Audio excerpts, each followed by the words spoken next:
আপনি কি জানেন আইএলটিএস লিসেনিং এ ব্যান্ড 7, 8 বা 9 কখনো লাখ দিয়ে আসে না। এটা আসে সঠিক সিস্টেম দিয়ে। আপনি যদি প্রতিদিন লিসেনিং প্র্যাকটিস করেন কিন্তু স্কোর একই জায়গায় আটকে থাকে, তাহলে এই ভিডিওটা আপনার জন্যই। অনেকেই বলে লিসেনিং তো সবচেয়ে ইজি মডিউল, কিন্তু সত্যটা হলো র্যান্ডম প্র্যাকটিস আপনাকে শুধু টায়ার্ড করবে, কিন্তু সিস্টেমেটিক প্র্যাকটিস আপনাকে সর্বোচ্চ অ্যাকুরেসি নিশ্চিত করতে সর্বোচ্চ সহযোগিতা করবে। আজ আমি আপনাকে দেখাবো কিভাবে ঘরে বসেই একদম সিম্পল কিন্তু পাওয়ারফুল সিস্টেম ফলো করে আইএলটিএস লিসেনিং এ সর্বোচ্চ অ্যাকুরেসি নিশ্চিত করবেন। আপনি প্রতিদিন একটা ফুল লিসেনিং টেস্ট অথবা 2 দিনে একটা ফুল লিসেনিং টেস্ট দিন। তবে অবশ্যই 3টা স্টেপ মেনটেন করে আপনাকে একটা ফুল লিসেনিং টেস্ট প্র্যাকটিস করতে হবে।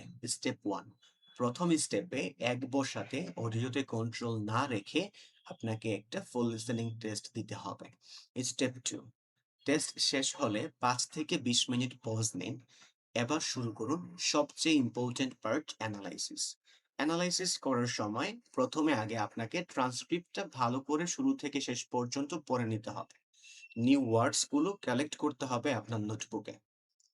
তারপর ট্রান্সক্রিপ্ট দেখে দেখে উইদাউট অডিও আপনাকে অ্যানালাইসিস করতে হবে ভুলটা কেন ভুল, সঠিকটা কেন সঠিক। তারপর আবার অডিও প্লে করে ট্রান্সক্রিপ্ট দেখে দেখে আপনাকে এখন আরেকবার অ্যানালাইসিস করতে হবে।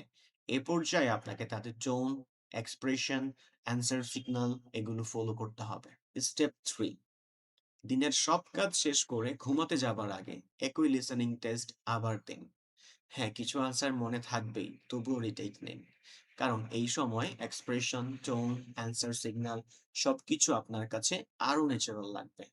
সময় না পেলে কি করবেন? একদিনে ৩টা স্টেপ সম্ভব না, নো প্রবলেম। আজ স্টেপ 1 এন্ড স্টেপ 2, আগামীকাল স্টেপ 3, মানে রিটেক দ্য সেম টেস্ট। কাল কিন্তু আবার নতুন কোনো টেস্ট দিতে যাবেন না। মনে রাখবেন, লিসেনিং ইমপ্রুভ হয় স্ট্রেস দিয়ে না, সিস্টেমেটিক ফোকাস দিয়ে। রিল্যাক্স থাকুন, সিস্টেম ফলো করুন। শুধু টেস্ট দিলেই হবে না, শুধু প্র্যাকটিস করলেই হবে না। প্রত্যেকটা লিসেনিং টেস্ট শেষে আপনাকে রেকর্ড রাখতে হবে টোটাল কয়টা কারেক্ট অ্যান্সার হলো, কোন সেকশনে কয়টা কারেক্ট অ্যান্সার হলো, ব্যান্ড স্কোর কত আসলো। প্রত্যেকটা পয়েন্ট আপনাকে নোট করতে হবে।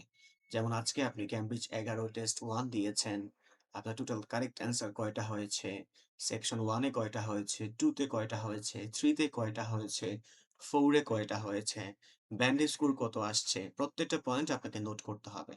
কারণ এই নাম্বারস গুলো আপনাকে ট্রুথ দেখায়। কোথায় স্ট্রং আপনি, আপনার কোথায় ইমপ্রুভ দরকার।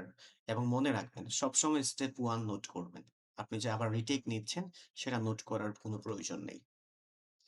আপনি যদি এভাবে নোট মেইনটেইন করেন, আপনি কিন্তু নিজেই বুঝতে পারবেন যে কোন সেকশনে আপনার বেশি ফোকাস রাখা জরুরি, কোন সেকশনে আপনি স্ট্রং আছেন। আর যদি আপনি নোট না নেন, র‍্যান্ডম প্র্যাকটিস করে যান, তাহলে আপনি বুঝতে পারবেন না যে আপনার কোথায় ইমপ্রুভমেন্ট দরকার। সবশেষে একটা কথাই বলব, আইএলটিএস লিসেনিং কোনো ট্যালেন্ট না। এটা একটা ট্রেনেবল স্কিল। আর স্কিল ইমপ্রুভ হয় সিস্টেম দিয়ে, কনসিস্টেন্সি দিয়ে, স্ট্রেস ফ্রি মাইন্ডসেট দিয়ে। ভিডিওটা যদি হেল্পফুল মনে হয়, লাইক দিন, কমেন্টে জানিয়ে দিন আপনার মতামত, কেমন লেগেছে এই স্ট্র্যাটেজি। আমাদের ইউটিউব চ্যানেল অ্যান্ড ফেসবুক পেজে কানেক্ট থাকুন, কারণ এইভাবে রিয়েল গাইডেন্স, রিয়েল স্ট্র্যাটেজি নিয়মিত পাবেন এক্সপ্লোরার আইএলটিএস একাডেমিতে।